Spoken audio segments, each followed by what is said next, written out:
Hello, everybody. Come along with me for episode 5 of Trash Gnome.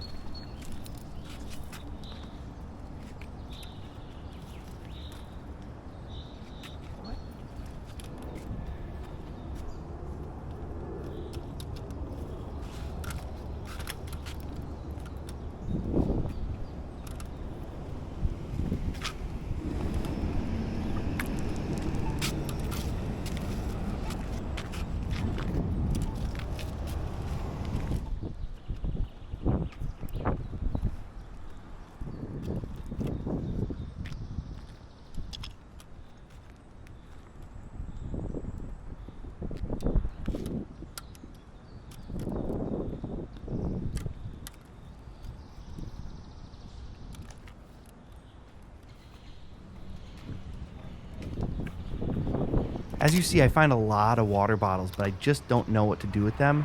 Eventually, I will have a tool that attaches to my soldering iron that rivets them together, sort of like a spot welder, but for plastic. But until then, I'd love to see some comments with some ideas on what to do with them. Now, this is my favorite piece of trash. I find this whole walk. No idea what it is. Looks like some type of a Christmas tree holder. Doubtful, but it becomes the centerpiece.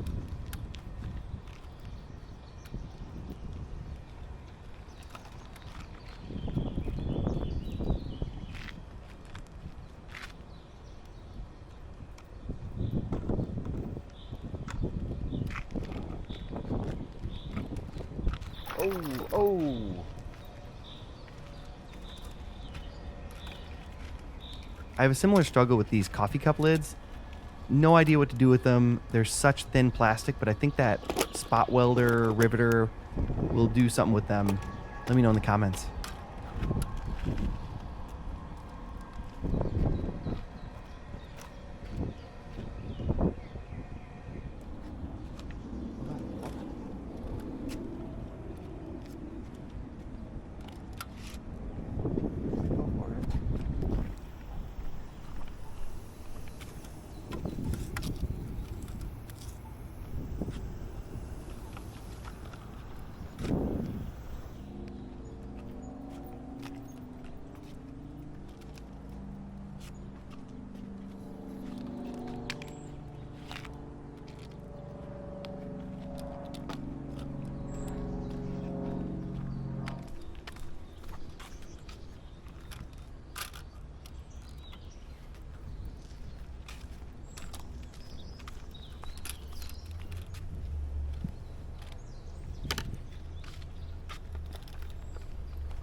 What do y'all think of this? Too gross? I never know where the line is with drinking or people putting their mouth on the garbage that I pick up. Everything is bleached and scrubbed regardless. But I wonder, what will people not want to accept from me if it's too gross?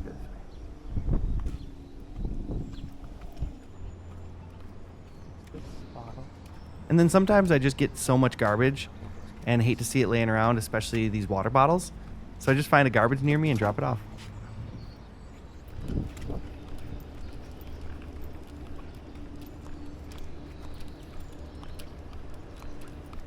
Now, this clip is a little earlier than the official Saddlebags walk with Yolanda, but it's so hard to pass up on a good piece of foam because it's such a sculptable material. So we went back for it.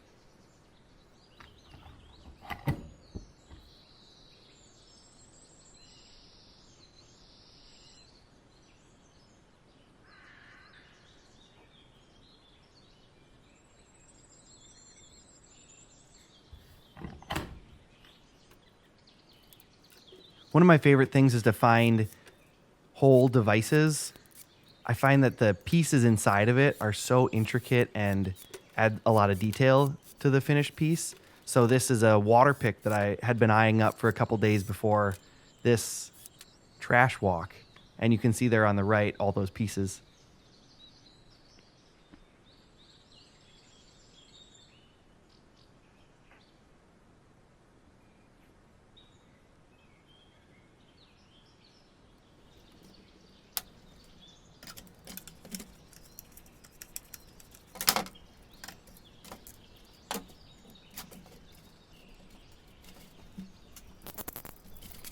On this build, I tried a new process of cutting out the foam.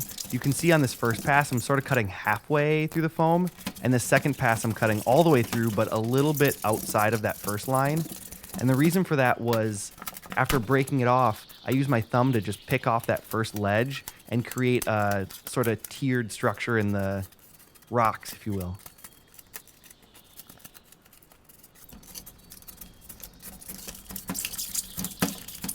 So this will get covered up by that big red bowl. So I'm just going to punch it out as opposed to cutting through and dull my blade on the metal table. But it was really loud. So Yolanda came to check up on me, see what sort of noises are coming out of me.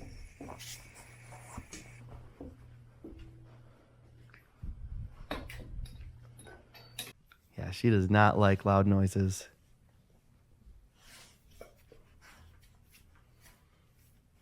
Oh, sorry, baby. A little stress yawn.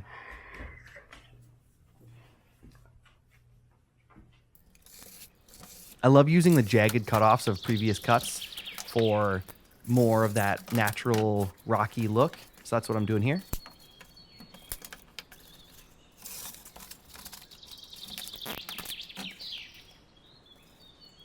So you'll notice I'm using my hot glue gun, which typically has melted the foam, but I had just plugged it in because I knew it would be cool enough to not melt all the way through and still bind them.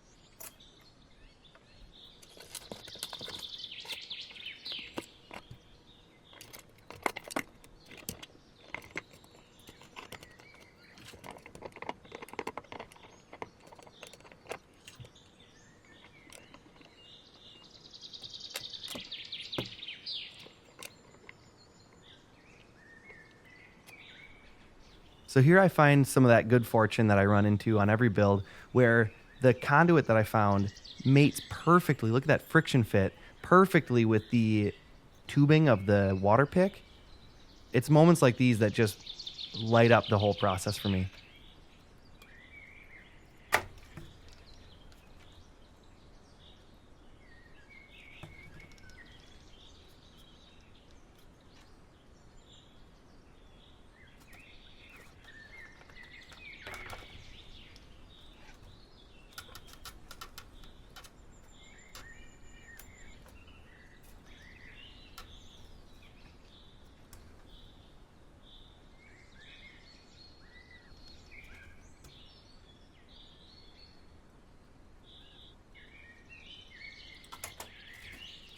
Now here's a new process. I punch the tubing into the foam and then use a tweezers or a screwdriver to pull out what was sort of punched out. And then I find that those pieces that I pull out make really good rubble for a later step in the process.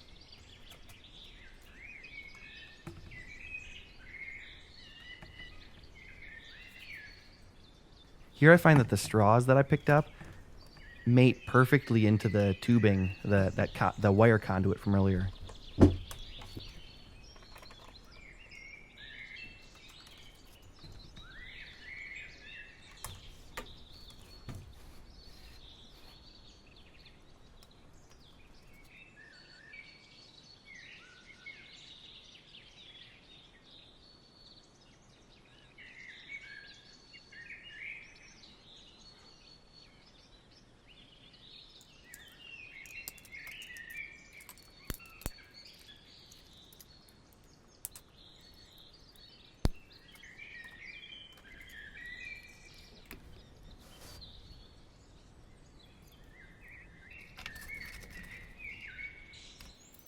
So here I use a piece of the straw that was shredded to sort of look like a part of the sewer has exploded, and I use a fully warmed up glue gun to melt into the foam and create this dripping, melting sort of effect.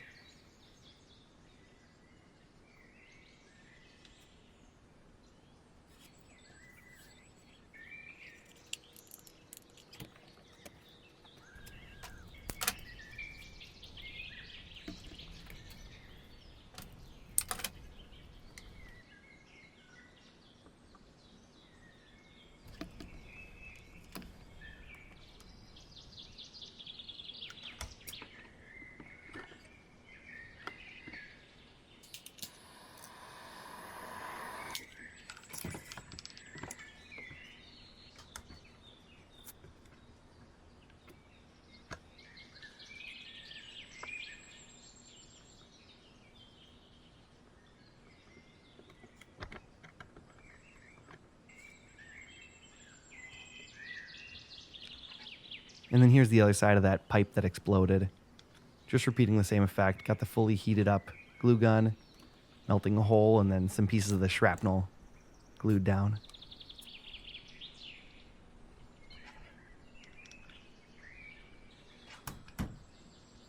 Now here I control the drip with the tweezers. You'll see me later do it with the glue gun itself, sort of winding it around to get rid of the strings and also to lift it back up to control how much is dripping and sort of freeze that drip in time.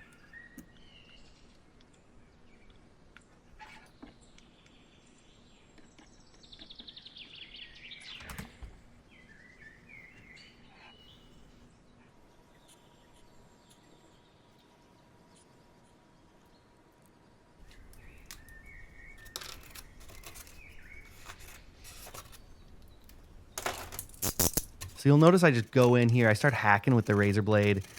It's really important when doing rocks like this to just get sloppy with it and tear it out, big chunks.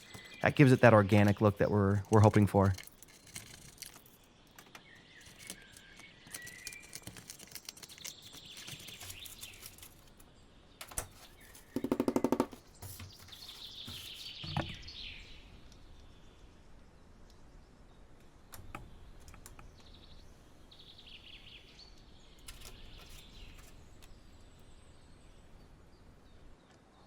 See, it's there. No, let's put it there.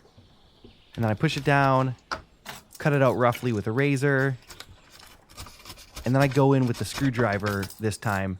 And I'm just trying to break out pieces in irregular chunks, different sizes, that sort of thing. You can see them right here. Perfect boulders.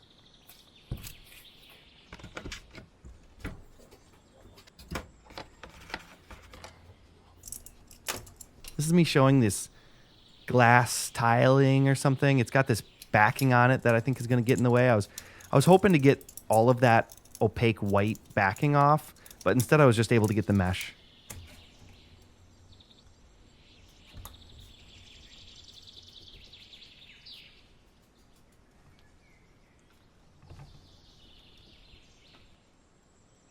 I like using thin plastics to emulate draped fabric. I like how it holds the folds a lot better.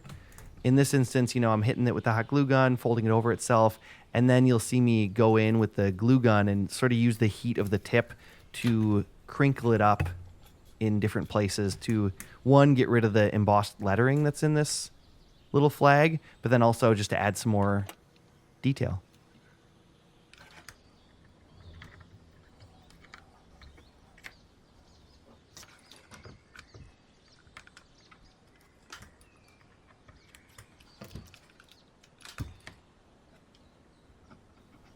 Now, longtime watchers will remember these stir sticks from episode 3.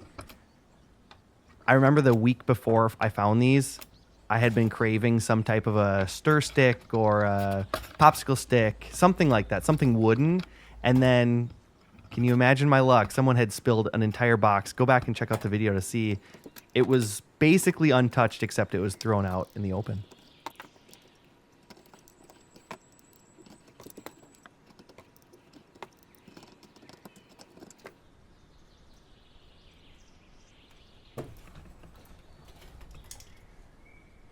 I always try heat bending first with the glue gun nozzle because it's a little bit of a gentler heat. And then that wasn't doing it, so I had to hit the torch to bend it. What I'm building here is a little ladder. And for builds like these, I like to be a little on the sloppy side because this is a post-apocalyptic scene. Those people aren't precise engineers, Let the glue gun kind of add some extra detail and call it free weathering.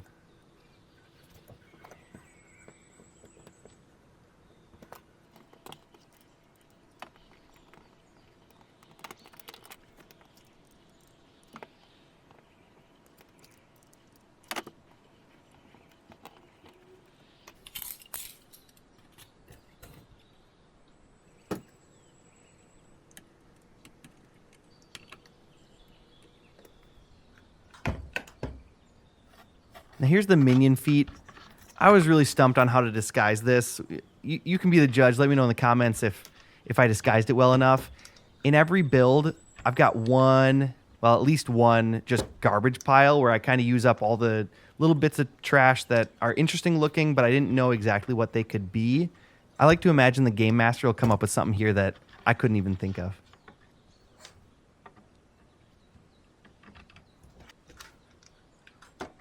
And then that one goes there. No, there, no, right?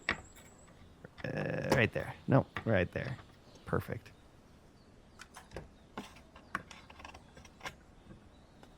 So in this build, I get detailed in a way that I haven't before, and I found it really satisfying. Before I lay this wire down, I imagine that first piece being like a little vent or an instrument panel, and then I come back in, add a button right there, and then another, I guess either button or set of gauges. I guess we'll see. Here's where saving all that rubble is paying off. As you can see, I just squirt a little bit of hot glue, and I just stuff as much of the pieces in as I can, grabbing irregular pinches of different size pieces. And I'm controlling the temp of the hot glue gun here by plugging it and unplugging it. It's a whole thing. I should just get a better glue gun.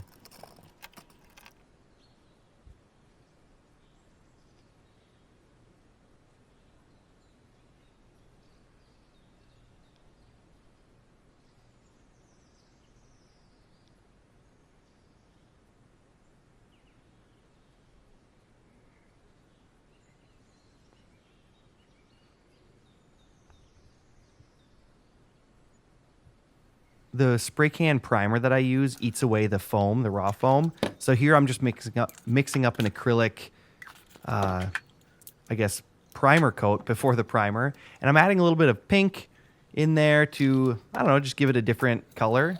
And on this one I added Mod Podge, which ended up being incredible. A little bit of sand, a little bit of gravel, a little water to thin it out, and then baking soda for an additional gritty texture.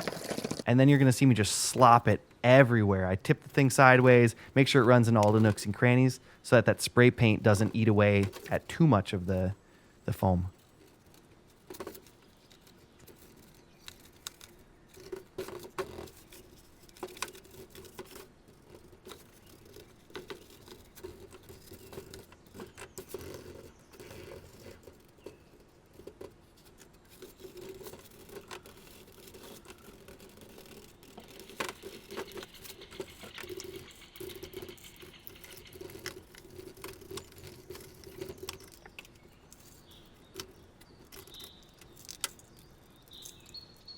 Here's me taking the gravel that stuck to the bottom and sort of spreading it around randomly.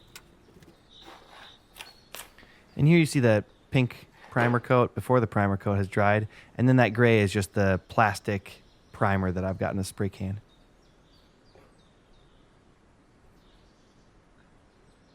And then here's me showing how well that Mod Podge adhered the gravel to my smooth metal table. It worked way better than the Elmer's glue I used in the last episode.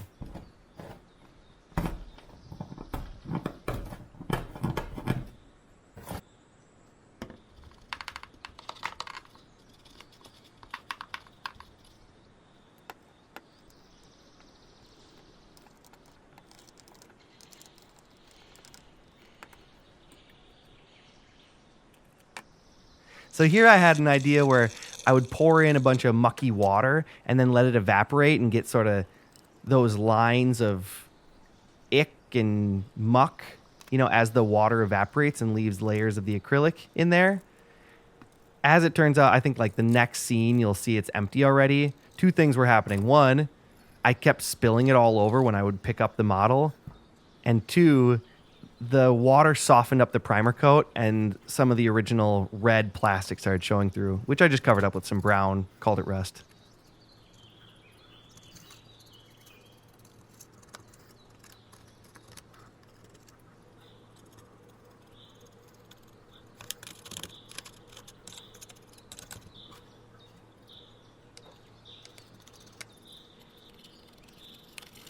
After the primer coat, I base coat the sections, sort of block out the main colors. And this is the most uninspiring part for me. So what I do is I water down my paints and I sort of treat them like washes. You'll see it here. It's just runny, a little transparent, makes the process go faster. And then it lets me get to the dark wash and the dry brushing, which are both really exciting parts for me.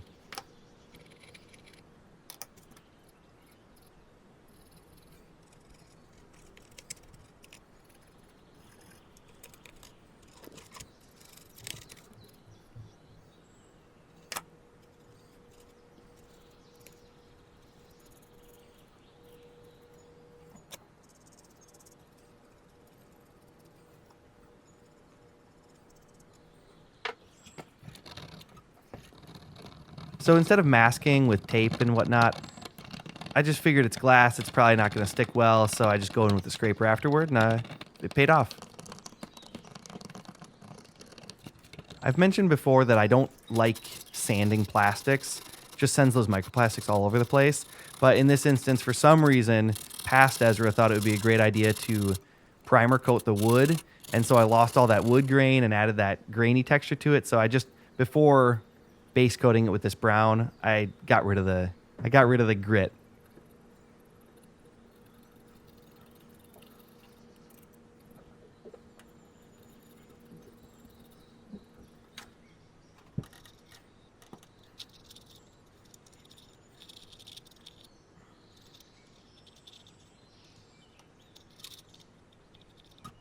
For some reason, this is always a really fun part for me. Starting with one color family and then adding the next color family. So here I start adding the warm, the yellows and the oranges, and eventually red. It just does something for me. I love it.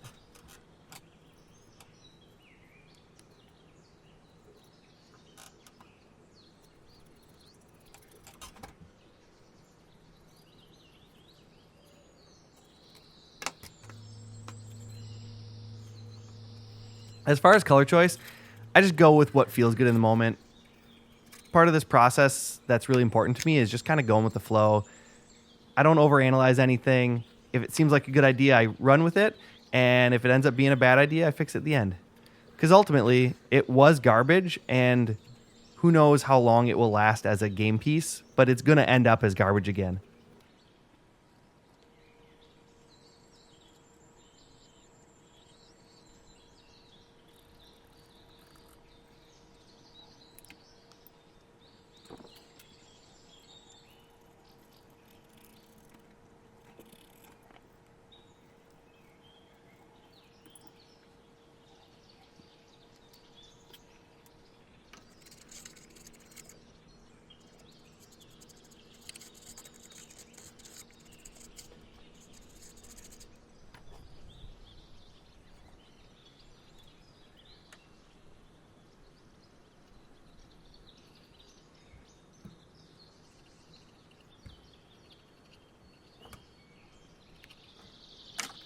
Now here's where I start the dark wash. This has got to be my favorite step of every build. I'm a messy guy. I love getting messy.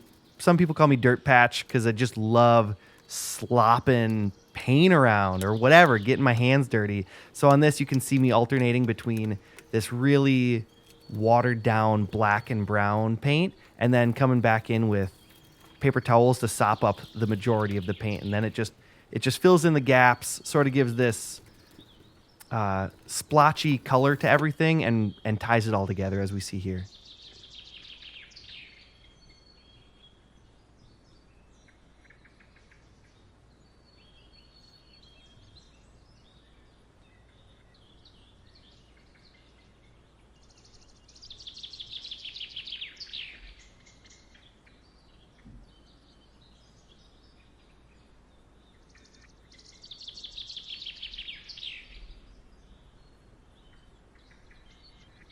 Now here's something I tried new for the first time where after the initial painting, I had these really rusty pieces of metal that still had a little bit of the original metal showing through, like you can see on the corner of that L right there.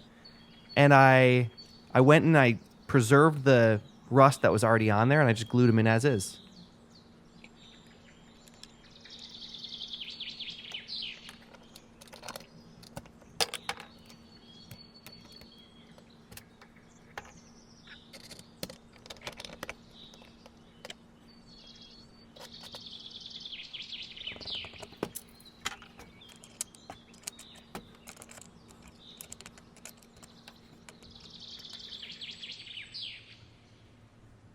Took me a long time to bend this perfectly.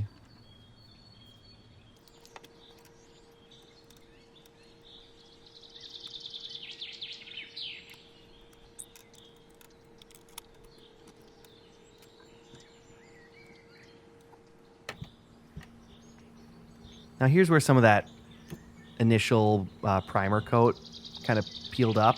I just did it with a little brown, call it a day.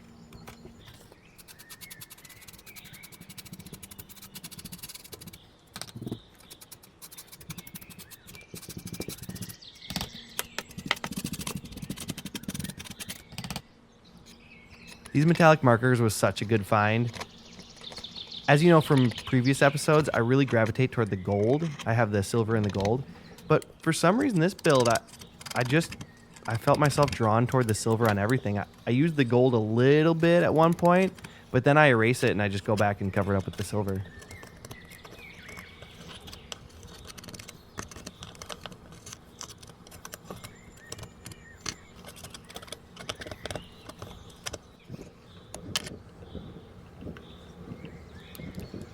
So here's me trying to fill in those gauges with some detail. I don't know, let me know how it turned out.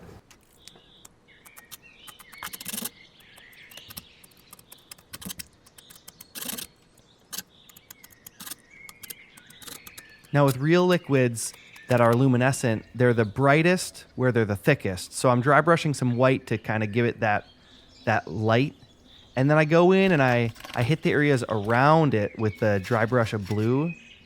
You can see it right here. I hit it like 3 or 4 times just to really, I don't know, make it seem like it's glowing. Let me know if I pulled it off.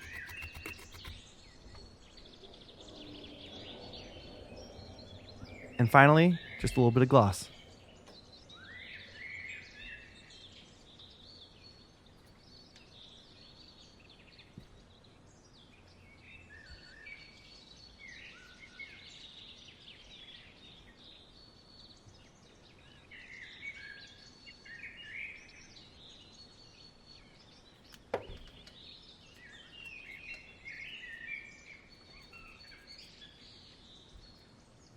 And now let's roll those beauty shots.